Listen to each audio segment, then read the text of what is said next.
Hello and welcome to this News9 special. B.S. Yediyurappa, the tall veteran leader of the BJP in Karnataka, has spoken about some of the important events that took place in the party just ahead of the polls that are coming up. Now, he has in fact said that the exit of Jagdish Shettar and Savadi has in fact pained him, but at the same time, he also spoke about how the High Command tried to pacify both the leaders. Now, BSY in a newspaper interview said that he wanted a ticket for Shettar. He also said that the leadership, meanwhile, was wanting to promote more young faces in the party. He said that the leadership tried to pursue the matter with them, promising them positions and accommodations into the party later, but the leaders were in no mood to relent. Now, to speak more about this, we have with us Bhaskar Hegde, who joins us from Bengaluru, who is the editor at Kannada TV9 Digital. Bhaskar Hegde, how do you see these revelations right now? BSY did say that he tried to ensure that tickets were given to K.S. Yediyurappa, given to Jagdish Shettar, and also tried to accommodate Lakshman Savadi. But the High Command seems to have been quite stern on the fact that young faces should be given a chance. It looks like he did try to, in fact, save his teammates, but it did not happen in the way that he wanted. Yeah, Varghese, that's true. See, why B.S. Yediyurappa is speaking in this particular tone is very interesting. Because Yediyurappa is a very tall leader, you also know, in Karnataka BJP. And moreover, the very important factor is the caste factor, that Yediyurappa is one of the very prominent, if not the Lingayat leader in Karnataka, because of his towering personality to sway the Lingayat votes in consecutive 3 or 4 elections in the last assembly elections or before that in Karnataka. So because of that, I think he's trying to drive home a message, drive home a point to the Lingayat community and to clear the air among the Lingayats. So what the BJP intended to do and what is their plan and what would happen in future on 10th of this month. So I think that's why he has given this particular interview, and he's speaking openly about party's internal discussion and all those aspects. Well, interestingly enough, here Yediyurappa does reveal that there were efforts to pacify Jagdish Shettar or even Savadi. He goes on and he says that, Shettar was given a lot of positions and he was asked to enter national politics. And Savadi was, in fact, accommodated as an MLC, given a deputy chief minister's post. He said that probably he would, in fact, get a ministerial post as well. So these were assurances that were actually given. But why did Savadi and Shettar not listen to those assurances? Well, of course, Jagdish Shettar entering national politics as such probably must have thought that he would have been sidelined completely from his base in his state. That could have been the reason, because mostly you have Prahlad Joshi playing a national role. You have most of them playing a national role. And probably at the age of 67, Shettar could have seen a national role for himself in the BJP. Abraham, this is a very interesting question. Because of course, we have to go according to a conjecture. One of the conjecture I think is Shettar is also from Hubli, where Mr. Joshi comes from. If Shettar goes to center and joins cabinet, so obviously he has to play a kind of second fiddle to Mr. Joshi in the pecking order. That could be one of the conjecture I see, number one. Number two, unlike Joshi, Shettar has some kind of reservation about playing his politics at the national level, because he feels that it's the North Indian, typical North Indian politics, where a South Indian survival of a South Indian is very difficult. I think this might be one of the reasons why Shettar and Savadi might not have shown that kind of interest to go to Delhi.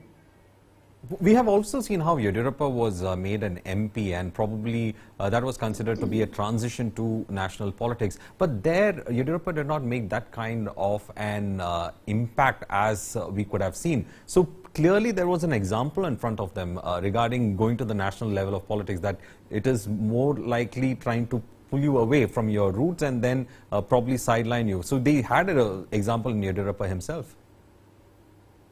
No, I think what is the one of the premises on which these leaders work is basically not to undercut the support base. No, willingly or unwillingly. You see, when Yediyurappa went to Delhi, he was almost like a fish out of water. Okay, so he was totally cut off. He couldn't speak Hindi. Of course, he's very uncomfortable in English, and that could be one of the major reasons to his unsuccessful stint at Delhi. I think that could be one of the reasons why even Jagdish Shettar might have thought, okay, better to stay here in Karnataka and instead of going to Delhi.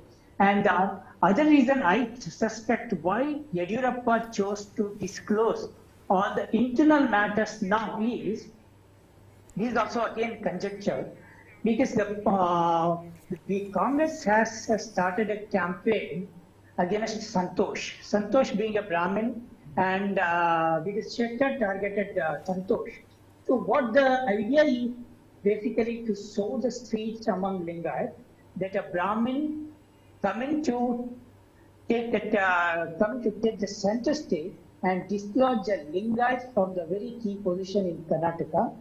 So this is the kind of message that Shettar wanted to send, so that Lingayat who are on the fence, who are fence sitters, they should immediately switch over to Congress party.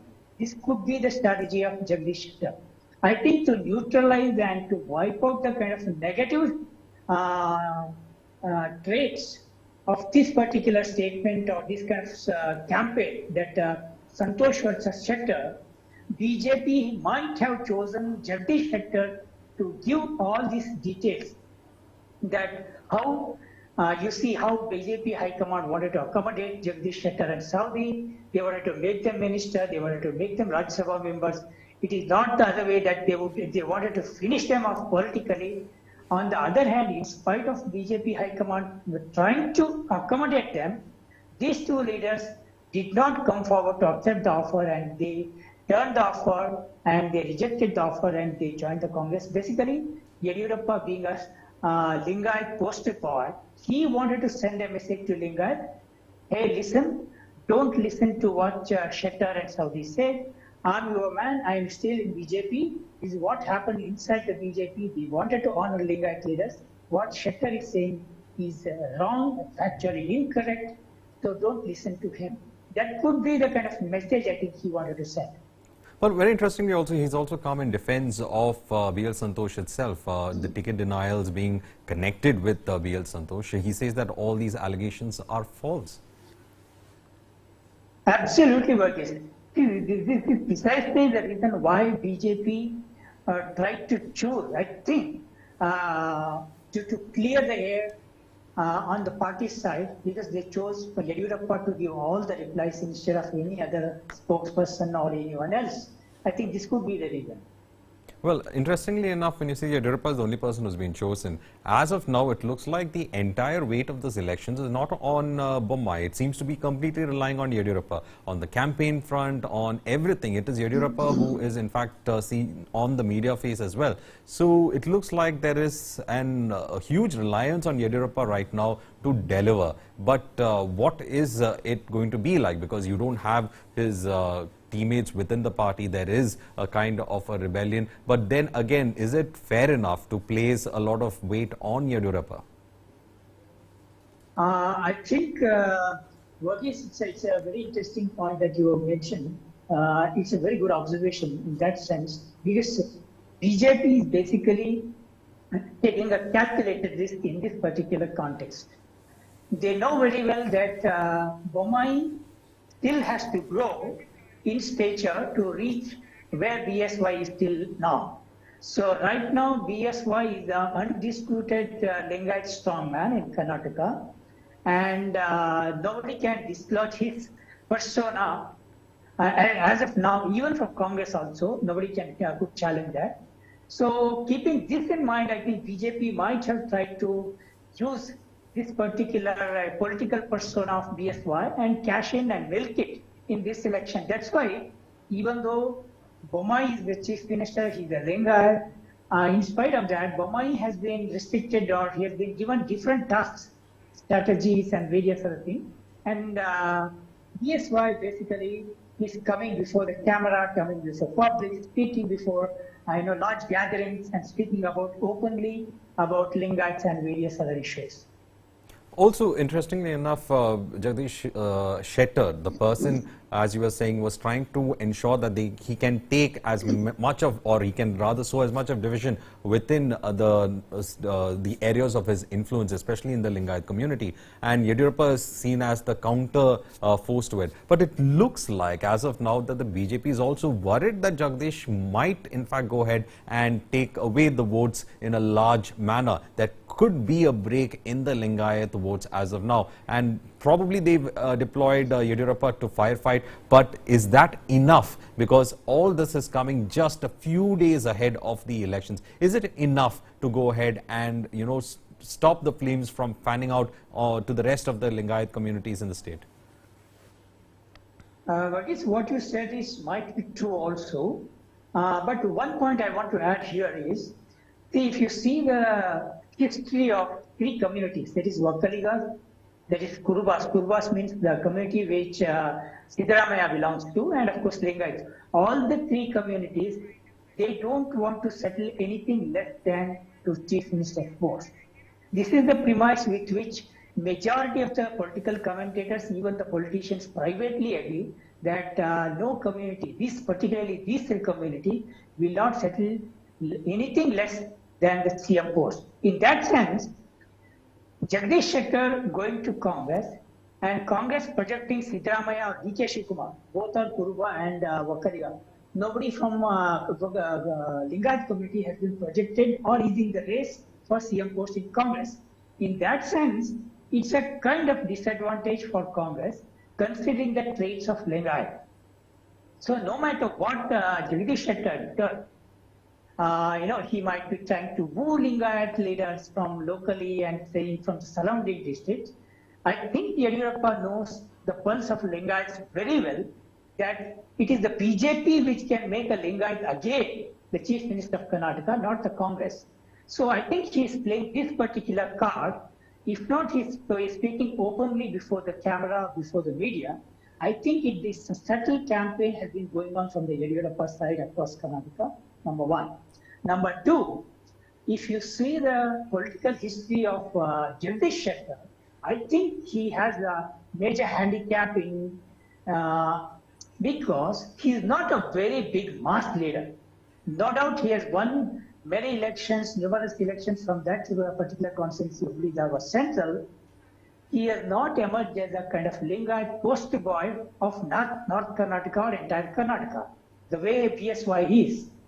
In that sense, I think whatever he does, it might not pay dividends in the end. I think it's basically an optics for the media and for public. But when the EVMs are counted on 30, I think Jagdish Shettar's all this strategy might not help, I think, Congress. Well, let us in fact all wait for that day when we in fact find out as to what exactly will all these issues as well as the politicking that has happened in the last couple of months have an effect on the states. Thank you, Bhaskar Hegde, for speaking to News9.